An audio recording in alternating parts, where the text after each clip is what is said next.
Welcome to Tikal.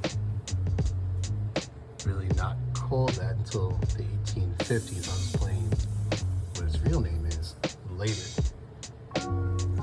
But what you're going to see in the clip coming up is some advanced architecture in that there were windows. They're not really windows that were put into the building because they're quite tall, and this is to allow for the wind to pass through.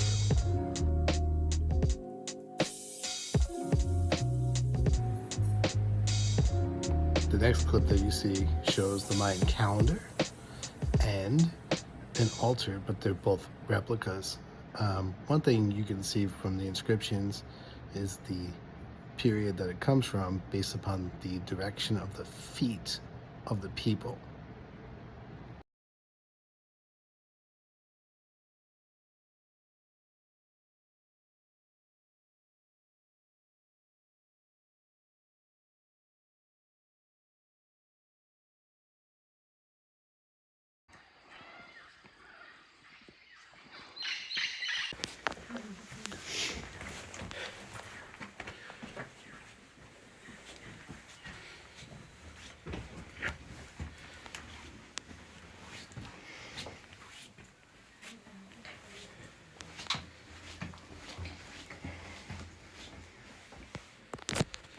This is the guest palace in Mutul. Really is not Tikal. To be fair, what you're going to see next is not the oldest by any means. That would be the Lost World Temple. And I'm not going to that. I'm going to be honest with you. Although that was really cool, being so old, talking about buildings built in the BC, right? BCE. Either way. Anyway, my foot is kind of acting up. Has been since morning. It is now 3 in the afternoon. It's not better.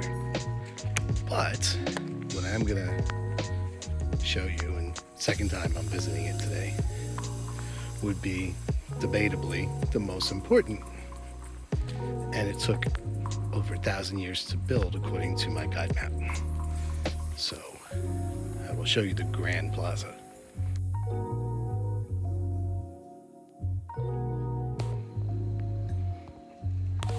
This is really the beginning of it. The Teotihuacan style building with this construction style characterized by the use of the talud, tablero, and representation of the god of the rain, Tlaloc. And rain obviously is really important. You can see it's a cool building with some nice decorations on it. But then behind it is what most people associate with what people call Tikal. Temple 1, the big jaguar, was built by, those were pendulas making that noise, built by Senor Cacao, whose tomb was underneath, not inside but underneath it, and it faces Temple 2, Temples of the Mask, which seems to be for his wife. And this is the Grand Plaza.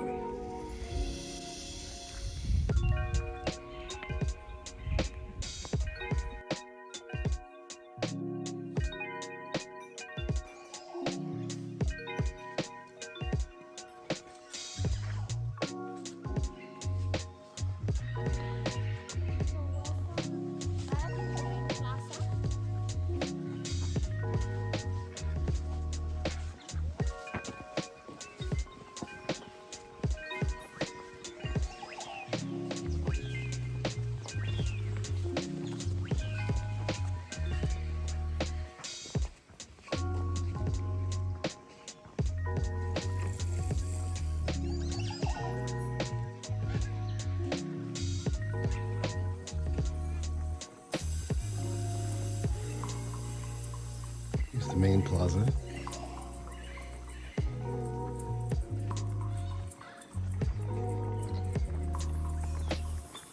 It's a heavily denuded landscape, not forested at the time that the Mayans were actually here.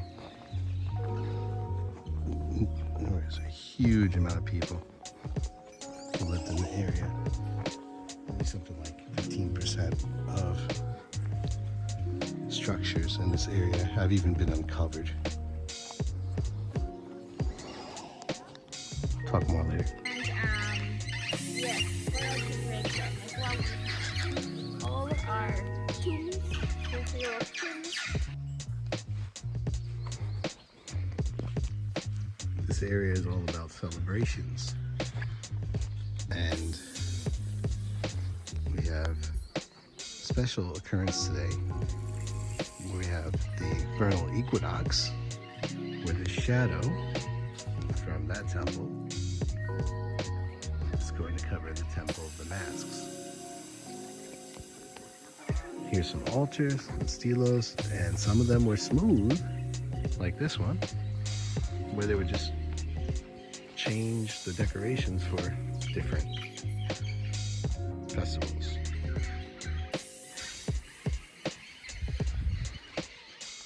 They had their stelos with their language written on it, and a lot of them are not here anymore. And those parrots are really noisy, but that's what they are. They're up there somewhere.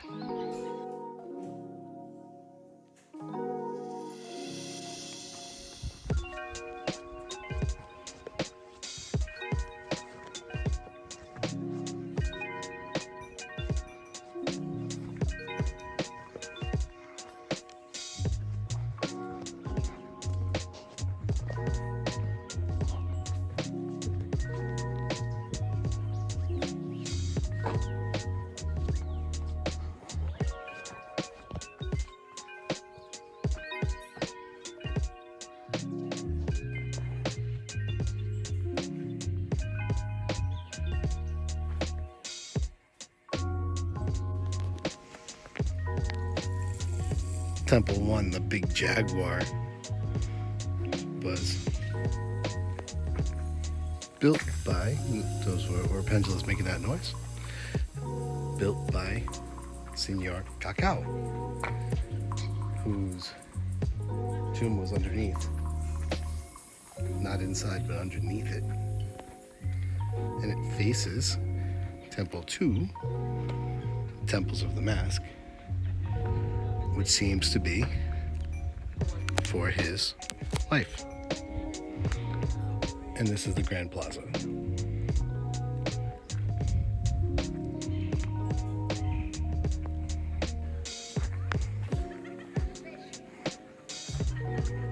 Quadimundi. Let's go around the side. There he is. And from my understanding, it probably is a he. They usually travel in packs, but it is breeding season. Oh, there's two. Maybe. There's more.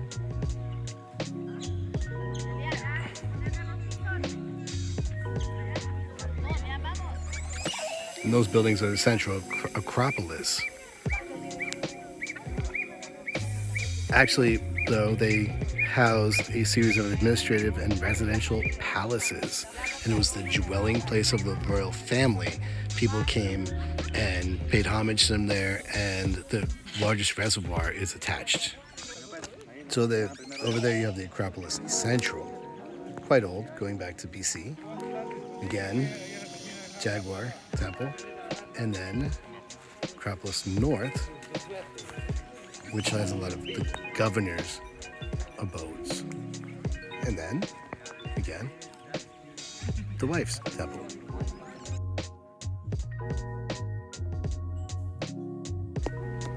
So I'm walking through a forest that wasn't here when the Mayans were building. And how did did they build? What did they do? Why did they take so many trees? The reason they took so many trees down is to make stucco, from what I understand. And something like 35 trees for just this little bit of stucco. That's crazy. I'm not sure if the number's right, and I don't know what it represents, but I will tell you it was a landscape that looked nothing like this. There were huge water systems. And then there are those temples. How they built those temples. We're going back, a lot of them were built around 600 to 900 AD. But there are older ones, much older. We're talking thousands of years now. And they didn't have metal, and they were just using stone. So they did platform upon platform, or like those Russian dolls, nested. So I'll explain. The platforms, they built these cubes, I guess they're not cubes, they had no tops until they did. And they filled these squares with boxes, if you will, with stone, and then put another level on top of that. As for the other technique that they used earlier, is they built temples around the old temple, so it's like a nested temple. One thing I'd like to impress upon you is Mayan civilization did not die out, still exists today. Just this area became uninhabited, and we still don't know why. There are people who think it may have to do with toxins that came from the iron oxide and other toxic substances like cinnabar that combined in the water, and that may have some merit, but that may have happened after, because it did happen, but it may have happened after they abandoned the place, like the upkeep, because they had been living here with those substances in the water for quite some time, and mercury poisoning is no joke. But the Romans died, they impacted themselves from lead poisoning, from their plumbing, so it's not unheard of, but we really have no idea why. Could have been climate shifts, could have been a number of things, but why they left this place is a mystery. But they did. And the rainforest or forest, don't think it's a rainforest, seems too dry, but I may be wrong. The forest here, it definitely is tropical. It took back very quickly, might I add, its land and grew over the temples and buildings that existed. And a lot of the buildings where the people lived, millions of people, mind you, with a complex system for storing water, those are not what you're really looking at. You're looking at the temples. Those existed too. So there are a lot of mysteries here, a lot of things left to be uncovered. This is Templo Cies. Well, that's not even how they would have said it, because they weren't speaking Spanish. But Temple 6 was built around between 730 and 800 AD, if you want to call it that. And it is called by us the Temple of the Inscriptions, because there was a huge inscription that was on the rear facade. Kind of sunny. Looking down so I don't trip, but I'm going to keep walking and talking. This does look like it's strangling me. Promise it's not. Anyway, would not be me if I didn't talk a little bit about biodiversity, because this is also not just a UNESCO World Heritage Site from an archaeological standpoint, but it's an extremely biodiverse area. And there are all sorts of things like jaguars, which are rare, but here, not as much. There's mannequins, which are these little birds that lek and display for females, and it's more important that they look pretty as males than they are able to fly really well. Toucans, parrots, coatis, and all sorts of different kinds of birds and animals, and ocellated turkeys, which are really cool. But this is an area worth protecting, and they do a really good job of it. So all these animals are protected here. And you can see how many layers there are to this forest, from the ground all the way up to the epiphytes that live on the trees themselves and the vines that go up them too. And that canopy is quite high. And again, this is a land that was lacking trees for quite some time due to the ancient Mayans. Yes, ancient people did influence habitat as well, just not as badly as us, but they did stuff too. So one threatened animal that they've been trying to help has been the orange-breasted falcon, which is much like a peregrine falcon, but they're not doing so great. So they like the temples. They hang out at the temples. Cool spot for them. And people have caught them and then bred them and released them. You can hear the howler monkeys in the background, but what you can see is the Palace of the Grooves, which was being used from around, there's a brown jay flying, which was being used from around 600 to 900 AD for VIPs to come. There are bedrooms inside, and we're going to go take a look right now. But again, called the Palace of the Grooves because there were these grooved vertical panels that decorated the walls of the inner courtyard.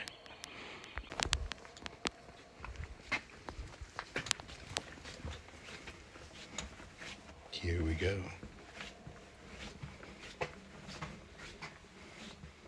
Nice and cool. Be cool if there's some bats above me. Might be. I don't see them yet. Nope.